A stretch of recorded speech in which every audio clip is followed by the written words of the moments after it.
Sarah, 32F, and I have been together for 8 years, married for 6. We met at a friend's rooftop barbecue. She was in this red dress and had this laugh. Confident, borderline cocky, like she knew everyone in the room wanted her attention. Somehow, she picked me. We started dating soon after. Everything was fast, passionate, exciting. She's the kind of person who dominates a conversation. Opinionated, witty, sometimes a little cruel when she's annoyed. I was quieter, more grounded, the calm one. I thought we balanced each other out. She said she loved that about me, that I softened her. We moved in together after a year, got married 2 years in. I won't lie, I thought she was out of my league. When she wanted to get married, I hesitated. I had student debt, a new job, but she insisted, said we didn't need perfection to be happy, just each other. Looking back, I realized she always got her way.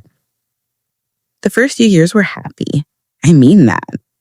Game nights, road trips, lazy Sundays, inside jokes, dumb traditions like burning a frozen pizza every New Year's Eve.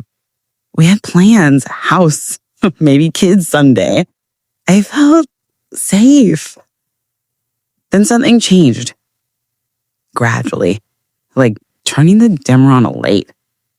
One day I realized we hadn't had sex in months, that she hadn't laughed at my jokes in longer than that.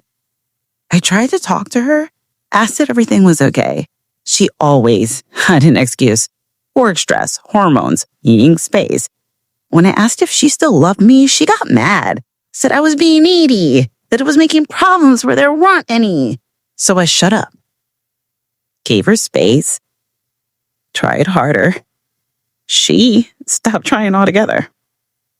Her phone was the first big clue. Suddenly it was always face down. Then came the new password. When I asked about it, she said her company had new security protocols. She started staying late at work, but only on Fridays. Started wearing perfume again. Wearing dresses she hadn't touched in years. Posting vague stories on Instagram with quotes like, "The energy you attract is the energy you keep." Once I asked if she wanted to do date night again, she said, "I'm just not in the mood for pretending things are fine." I should have pushed then, but I didn't want to believe it.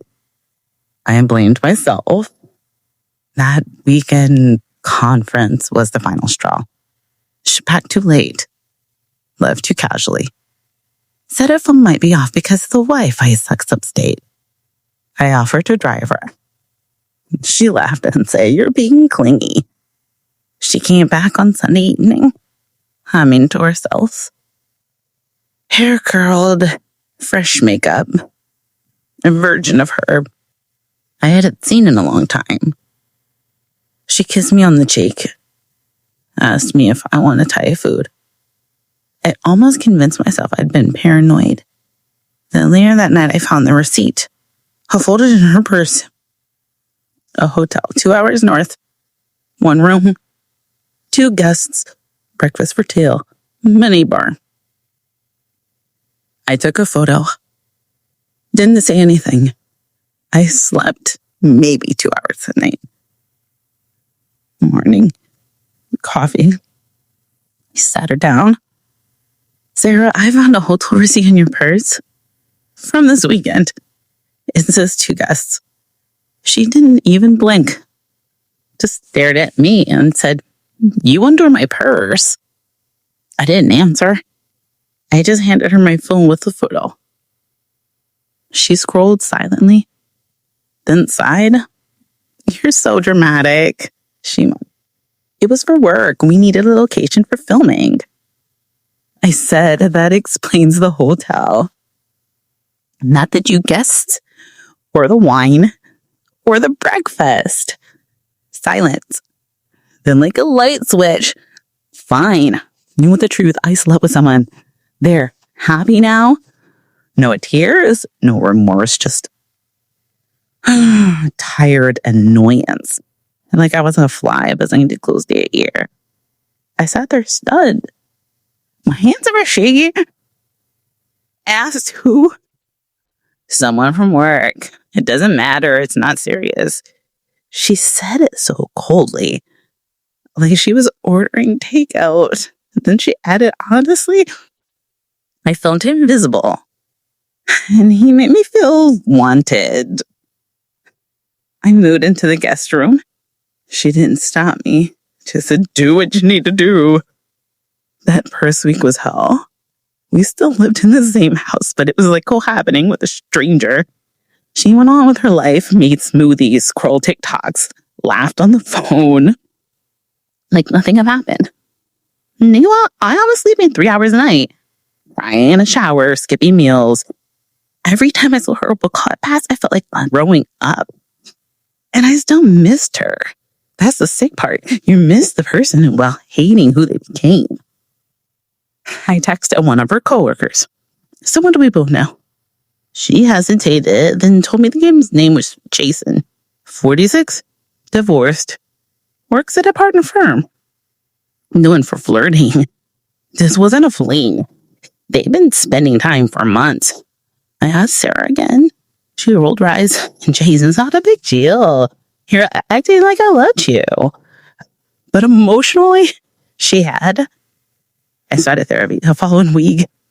For this session, I told the therapist I didn't know who it was anymore. I felt like a ghost.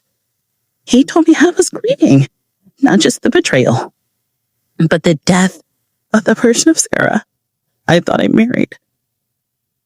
I mean, he was right. I started journaling. I'd write letters I never sent. Stay in the garden at night just to be alone. I kept picturing our wedding, our smile, our vows, and wondering if she ever meant them. And then I remembered something she once said. Years ago, a friend of hers had cheated, and I asked what she thought. Sarah shrugged and said, people cheat because they're not being seen. That line stuck with me. Now it haunts me. Last Thursday, I met with a lawyer. He was professional, kind, asked questions I wasn't ready for. Like, do you want to fight for the house? What's your financial situation? Are you emotionally prepared if this gets messy? No, I wasn't, but yes, anyway. I also found out something interesting. Jason, the guy she should do with, he used to meet married to one of Sarah's whole college classmates. Small world. And guess what? He cheated in that marriage too. Repeatedly. When I told Sarah that, she shied in tights. So what? I'm not his ex-wife. We're in limbo. She thinks this is a rough patch, that we may work through it once I calm down, but I'm not calming down. I'm waking up. She keeps saying, don't throw away 8 years. But she already did. In a hotel room with a bottle of wine and someone else's car lawn on his kid. I'm still in the house right now. But emotionally, I've left. I've packed a bag. I've told 2 close friends I'm getting my finances in order. When it cool, it'll be final. Quiet. No yelling. No drama. Just the sound of a door closing behind me.